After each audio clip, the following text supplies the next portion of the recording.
It's pretty well known that Richard Nixon dedicated the Disneyland monorail alongside his children and Walt Disney when it opened in 1959. It's a little less well known, however, that he was actually gifted the key to Disneyland a few years earlier by none other than Davy Crockett himself, actor Fess Parker. But who's that man on the right? That's Cornelius Vanderbilt Wood, the first general manager and vice president of Disneyland. And the Walt Disney Company has done an excellent job to make sure that you've never heard of him.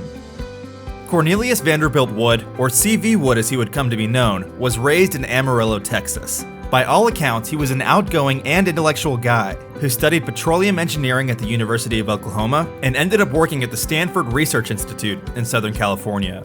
It was there that he'd meet Walt Disney. Walt and the rest of the early Disneyland team enlisted the help of SRI when trying to decide on a location for Disneyland itself. C.V. Wood was made a part of the team and quickly impressed Walt Disney, so much so that Walt hired him away from his job at SRI to become the very first employee at Disneyland, its vice president and general manager. During his time at Disney, Wood became nearly as influential on Disneyland's formation as Walt himself. In addition to being instrumental in choosing the park's location, he also brought on some future Disney legends, like Man France and Joe Fowler. He and Walt grew so close, in fact, that Wood was even quoted as saying that Walt treated him like a son. But 6 months later, Wood was fired from Disney. The stories and rumors behind that departure have varied wildly, and the truth is elusive. Some rumors point to embezzling funds as the source of Wood's firing, or that he was even stealing Walt's ideas to plan his own theme parks. But whatever the truth may be, the accepted story is that Wood's independence became his own undoing.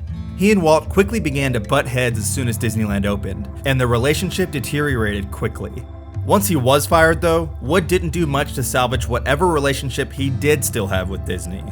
Wood went on to found Marco Engineering, a company focused on designing and building theme parks.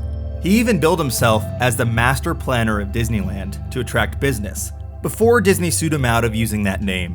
While working at Marco Engineering, he would help create several theme parks, including Pleasure Island in Wakefield, Massachusetts, and even some initial work on Six Flags Over Texas in Arlington.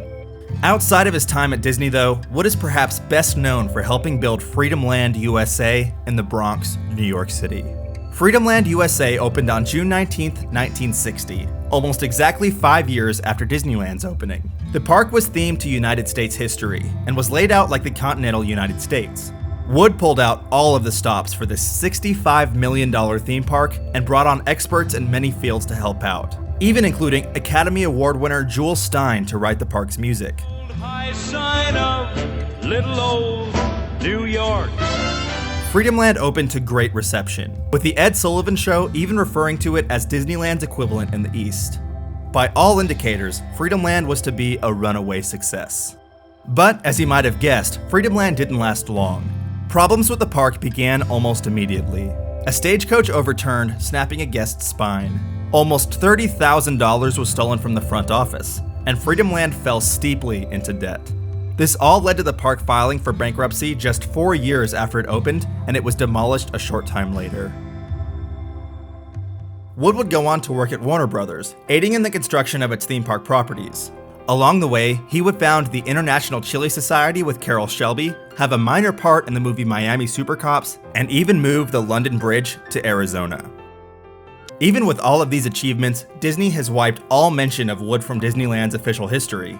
You'd never know how he impacted Disneyland and the Disney Company as a whole, and his contributions to both cannot be overstated. So, what do you think? Was Disney wrong to erase C.V. Wood from its official history? Have you ever visited any of his theme parks? If so, which one, and what was it like? Let us know in the comments down below, and be sure to subscribe for more episodes of Disney Declassified.